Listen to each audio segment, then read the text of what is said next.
చెల్లించుటకు వాడు వచ్చారంట. ఎవరు ఈ యొక్క మనం గమనించినట్లయితే ఎల్కానాయిను అతని ఇంటి వారందరూ ఒకరిగా వదిలిపెట్టలే.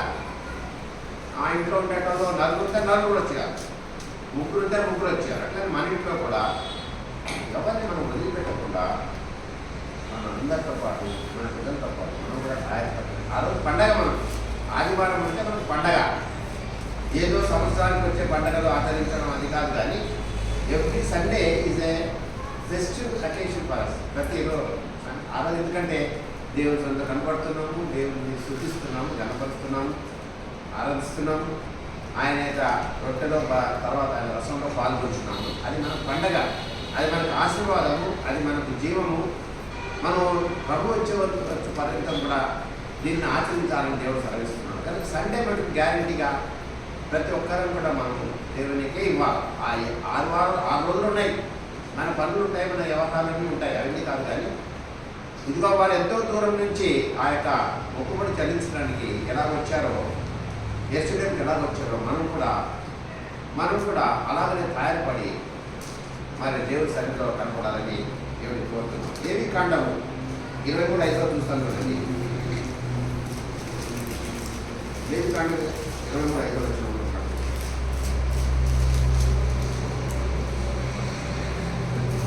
మొదటి నెల 14వ తేదీన సాయంకాలం నుండి యెహోవా సంస్థాపకులుగా జరిగింది. మళ్ళీ ఇక్కడ పస్కా గురించి రాయబడింది. లేవి కాండంలో రాయబడింది. యోహాను సువార్త 4:45లో చూస్తాం. మనం కొత్త నిబంధనలో వచ్చినాం. మళ్ళా కొత్త నిబంధనలు ఏం చెప్పండి? యోహాను సువార్త 4:45 మాట్లాడండి. గలిలయులు కూడా ఆ పండుగకు వెళ్ళేవారు కనుక యెరూషలేములో పండుగ సమయమున ఆయన చేసిన కార్యములను వారు చూసినందున ఆయన గలిలయకు వచ్చినప్పుడు వారు ఆయన చేర్చుకున్నారు. ఆ పండుగలో దేవుడు కూడా పాల్గొనేవాడిని తెలుస్తుంది. గలిలీ అనేది వేరే ప్రాంతం. ఇజ్రాయెల్లో గలిలయ, నజరేతు, బేతనియా మరియు తర్వాత బెత్లెహేము కూడా ఉండేది. ఇప్పుడు బెత్లెహేము పాలస్తీనాలోకి వెళ్ళిపోయింది అనుకోండి. ఈ ప్రాంతాలంతా కూడా ఈ యూదులు అనేవాళ్ళు ఒకరికి కొంతమంది ధర్మశాస్త్రం అనుసరించే వాళ్ళంతా వచ్చారు.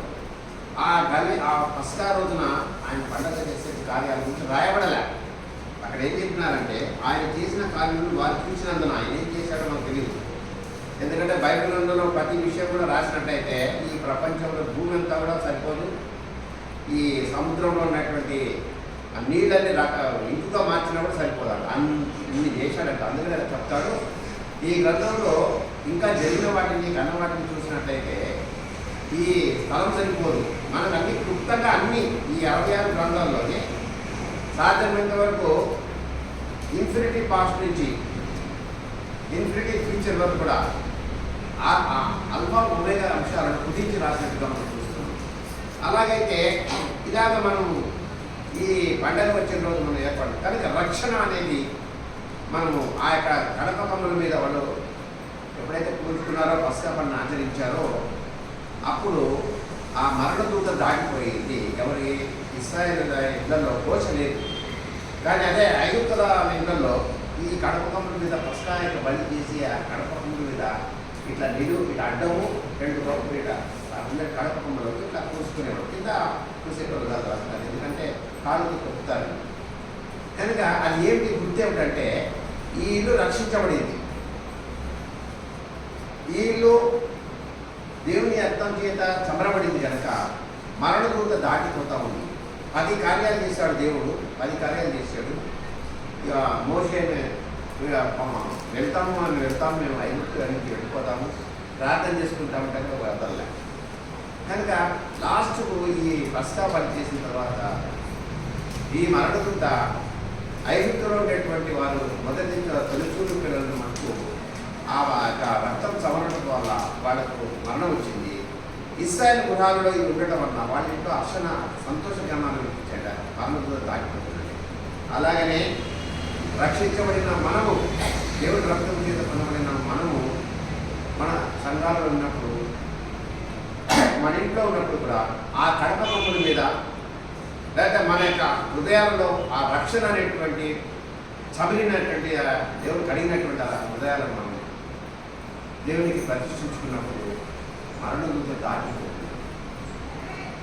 పాపం నుండి విడుదల చేయబడ్డాము, శాపం నుండి విడుదల చేయబడ్డాము, మరణం నుండి మనం తప్పించబడ్డాము, మనం ప్రభు కొరకు జీవిస్తా ఉన్నాము. కనుక ప్రయాస అని అనుకోకుండా, దూరపారం అనుకోకుండా ప్రతి ఆదివారం నాడు మన దేవుని సన్నిధికి రావడం అనేది పాత నిబంధన కాలంలో కూడా అది జరుగుతున్నటువంటి వ్యవహారమే. కొత్త నిబంధనలో కూడా సంఘం ప్రారంభించిన తర్వాత ప్రతి ఇంటా వాళ్ళు సంఘాల్లో ఇలా కట్టబడ్డ ప్రారంభ దశలో సంఘం అపోస్తల కార్యక్రమం చూస్తే క్రమంగా ఇంట్లో కూడుకునే వాళ్ళు తర్వాత రోమన్ క్యాథలిజం వచ్చిన తర్వాత పెద్ద పెద్ద మందిరాలు కట్టడం ప్రారంభించారు. అయినా 7 సంఘాలు ఉన్నాయి. మనము ఎక్కడ చూస్తామంటే ప్రకటన చూస్తామంటే 7 సంఘాల గురించి ఒకసారి జ్ఞాపకం చేస్తున్నాం. 10 సంఘాలు ఏమేమి ఉన్నాయంటే 1వ అధ్యాయం నుంచి 3 అధ్యాయంలో మనకు అనుకుంటాం. ప్రకటనలో 7 సంఘాలు. ప్రకటనలో మొదటిది ఏమంటే సార్దీష్ అనే ప్రాంతంలో టర్కీలో ఉన్నాయి. ఇవన్నీ కూడా టర్కీ దేశంలో ఉన్నాయి. సార్దీష్ సంఘం, అక్కడ ఒక సంఘం ఉంది. తర్వాత రెండవది ఏంటంటే ఫిలదెల్ఫియా. ఎక్కడ నుంచి వచ్చినాము? 7వ వచనంలో చూస్తాము. 7వ వచనంలో ప్రకటన 3:7లో ఫిలదెల్ఫియా సంఘం ఉంది. తర్వాత 14వ వచనంలో ఫిలదెల్ఫియా తర్వాత ఇంకా వేరే సంఘాలు కూడా ఉన్నాయి. గమనిస్తే సార్దీస్ సంఘము, పెర్గమా ఒక సంఘం ఉంది, తుయతైర ఒకటి ఉంది, అలాగే స్మరణ 2వ అధ్యాయంలో కూడా మీరు జ్ఞాపకం తీసుకుంటాం. 2వ అధ్యాయంలో స్మరణ కనిపిస్తుంది. ఇక్కడ 8వ వచనం, తర్వాత 12వ వచనంలో పెర్గమ కనపడుతుంది. తర్వాత 18వ అధ్యాయంలో తుయతైర అనే సంఘం కనపడుతుంది. ఆ తర్వాత సార్దీస్ కనపడుతుంది. 3వ అధ్యాయంలో సార్దీసు, తర్వాత ఫిలదెల్ఫియా, లవోదికియా. ఇప్పుడు ఈ సంఘాలన్నీ కూడా అవి ప్రాచీన కాలంలో ఉండేటువంటి ఆనాడు పౌలు కాలంలో, లేకపోతే దేవుడు పద్మాస ద్వీపంలో ఆయన చూపించాడు. ఎవరికి దేవుడు చూపించాడు? పద్మాస ద్వీపంలో ఉన్నాడు యోహాను ఉన్నాడు. యోహానుకు ఈ సంఘాలను దర్శించాడు. ప్రకటనలో రాబో దినాల్లో జరగబోనటువంటి అంశాల గురించి ప్రకటనలో రాశారు. కనుక కేవలం ప్రారంభించబడింది. ఎక్కడ ప్రారంభించబడింది? సంఘం మొదట మేడగదిలో ప్రారంభించబడింది. అపోస్తల కార్యము చూడండి దయచేసి. సంఘం ప్రారంభ కాలము అపోస్తల కార్యము 1వ అధ్యాయంలో సంఘం ప్రారంభించారు. అపోస్తల కార్యము 1వ అధ్యాయము ఎక్కడున్నాడండి? ఇక్కడ 12వ వచనం నుండి 14వ వచనం దాకా. అప్పుడు వారు ఒలీవల వనమైన కొండ నుండి యెరూషలేమునకు తిరిగి వెళ్ళి, ఆ కొండ యెరూషలేమునకు విశ్రాంతి దినముగా నడవదగినంత సమీపంగా ఉన్నది. వారు పట్టణంలో ప్రవేశించి తాము బస చేయుచుండగా మేడగదిలోకి ఎక్కిపోయేది. వారి వివరంగా పేతురు, యోహాను, యాకోబు, అంద్రేయ, ఫిలిప్పు, తోమా, బర్తలోమయి, మత్తయి, అల్ఫయి కుమారుడు యాకోబు, జెలోతే అనబడిన సీమోను, యాకోబు కుమారుడు యూదా అనేవారు. వీరందరూ వీరిలో కూడా కొందరు స్త్రీలు, యేసు తల్లి అయిన మరియను ఆయన సహోదరుడు ఏక మనసుతో నిరసంగా ప్రార్థన చేస్తుంటారు. ఇది ఫస్ట్ ఫౌండేషన్స్. ఇది మందిరం ఏర్పాటు ఎప్పుడు జరిగింది? యేసు ప్రభు ఆరోహణమైన తర్వాత ఆయన ఆరోహణమవుతాడు. 1వ అధ్యాయంలో మనం గమనిస్తే ఆరోహణం అయిపోతాడు. ప్రభు మరణించి సమాధి చేయబడి తిరిగి లేచి 40 రోజులు కనపడతాడు అందరు. ఇక్కడ ఆయన సజీవుడుగా కనపడతాడు, పునరుద్ధారుడుగా కనపడతాడు. తర్వాత ఆరోహణం అయిపోతాడు. ఆరోహణమైన తర్వాత వాళ్ళు వెళ్ళేటప్పుడు చూస్తారు అన్నమాట. ఒలీవ కొండ మీదకి వెళ్ళినప్పుడు శిష్యులు చూసి బాధపడతారు. ప్రభావం వెళ్ళిపోతున్న ఎట్లా అని అనుకుంటున్నారు. అప్పుడు దేవదూత కనపడి ఒక మాట అనేది, మీరెందుకు గలీలే మనుషులారా, మీరు ఎందుకు ఇలా పైకి వెళ్తూ చూస్తున్నారు? దేవుడు మేఘాలను తీసుకుపోతున్నారు చూస్తున్నారే. ఆ ప్రభు ఏ విధంగా మేఘాలను తీసుకెళ్ళిపోతున్నారు, అదే ప్రభు తిరిగి 2వ రాత్రిలో ఆయన ఒలీవ కొండ మీదకి వస్తాడో అని చెప్పినాడు. అదే ప్రభు వెళ్ళిపోయిన తర్వాత పరిచయం ఆగిపోయిందా అంటే కాదు. ఆయన వెళ్తూ ఇంతకుముందే చెప్పాడు, సువార్తలు చెప్పాడు, నేను వెళితే మీకు ఆత్మ సంచకులుగా పంపుతానన్నాడు. ఆత్మ వచ్చింది. ఆయన ప్రభు వెళ్ళిపోయిన తర్వాత పరిశుద్ధాత్మ ఈ లోకాల్లో వచ్చాడు. ఎవరైతే యేసు ప్రభువుతో విశ్వాసం పొంది బాప్తిసం పొంది రక్షణ పొంది ఉంటారో వారికి పరిశుద్ధాత్మ దేవుడు ముద్రించబడతాడు. వాళ్ళ హృదయాలు ఎంతవరకు? మరణించేంతవరకు, లేక ప్రభు వచ్చేంతవరకు పరిశుద్ధాత్మ దేవుడు వాళ్ళ హృదయాల్లో నివసిస్తూ ఉంటారు. అందుకనే మనం బైబిల్లో తెలిసిన వాళ్ళము, రక్షితబడిన వాళ్ళము పాపం చేయాలంటే చాలా భయపడతాం. తప్పని ఎందుకంటే మనకి ఆ పరిశుద్ధాత్మ దేవుడు మనల్ని ఏం చేస్తుంటాడని హెచ్చరిస్తుంటాడు. కానీ కొంతమందిని వాతవేరుగా మనస్సాక్షి కలిగిన వాళ్ళని విరోధులుగా ప్రవర్తిస్తున్నాము, శిలవు శత్రులుగా ప్రవర్తిస్తున్న దేవుడు దీర్ఘశాంతం నుంచి మనల్ని ఇంకానూ బలిస్తున్నాడు. మనం అనేక సందర్భాల్లో దేవునికి శిలవబడిన దేవుడు అన్నాడు సమాధికి నిర్ణయపడినా ఇప్పుడు కూడా ఆయన గాయాలు రేపుతున్నాయి. ఇది రక్షించబడిన వారికి ఉండేటువంటి పరిస్థితి. ఆయన గాయాలు రేపి పరిశుద్ధాత్మని దుఃఖపరచడం అనేది మనం సరిచేసుకోవాలి. ఈ నూతన సంవత్సరంలోనైనా పలుమార్లు ఆయన ఇంకా బాధ పెట్టకుండా ఆయన చిత్తానుసారాన్ని కట్టుబడి ఉన్నాం. కట్టుబడి ఉండి ఆయనకు గాయాలు లేకుండా ఆయన చిత్తానుసారాన్ని ప్రసన్నం చేసుకుంటూ ఆయన సంతోషపరిచేటువంటి విధానం మరి ఏదైనా కానీ ఈ లోకంలో మనకు ప్రధానం కాదు. కానీ ప్రభువును అనుసరించడము, ప్రభు యొక్క చిత్తానుసారంగా నడుచుకోవడం అనే దాన్ని మనము నిర్ణయం తీసుకోవాలి. ఈ సంవత్సరం అంత ప్రారంభంలో మనం నిర్ణయం తీసుకున్నాం. We should follow lord Jesus Christ at any cost. మన సొంత బిడ్డలు కానీ, మన సొంత అన్నదమ్ములు కానీ, మన తల్లిదండ్రులు కానీ ఎవరైనా కానీ దేవునికి అడ్డంగా వస్తే నిర్దాక్షిణ్యంగా వారి విషయంలో మనం చర్యలు తీసుకోవాలి. ఎందుకంటే ఆత్మీయ జీవితానికి, సంఘ జీవితానికి అవి నష్టాన్ని కలిగించే అంశాలుగా ఉంటుంది. కనుక మనం ప్రభు వైపు చూడాలంటే ఈ లోక సంబంధమైన వాటి గురించి మనము ఉపేక్షించకూడదని మాకు సెలవు ఇవ్వబడుతుంది. ఆనాడు వాళ్ళు యెరూషలేముకు వెళ్ళడానికి ఎన్ని కష్టాలైనా, ఎన్ని బాధలైనా ఉండినప్పుడు కూడా వాళ్ళు దేవుని సన్నిధిలోకి వచ్చారు.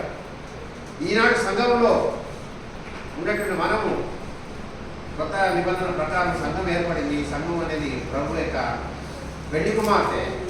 మనం సిద్ధపడుతున్నాము ప్రభు రాకడకు చూస్తున్నాం. అంటే మనం ఎలా ఉండాలి? సదాకాలం దేవునితో మనం నివసించాలి. కనుక మనము సంఘంలో ఉన్నప్పుడు వ్యక్తిగత జీవితంలో దేవునితో సహవాసం కలిగి, కుటుంబ జీవితంలో సహవాసం కలిగి ఉంటేనే మనం బుద్ధిగల కన్యకల వలె సిద్ధపడి ఉంటాం.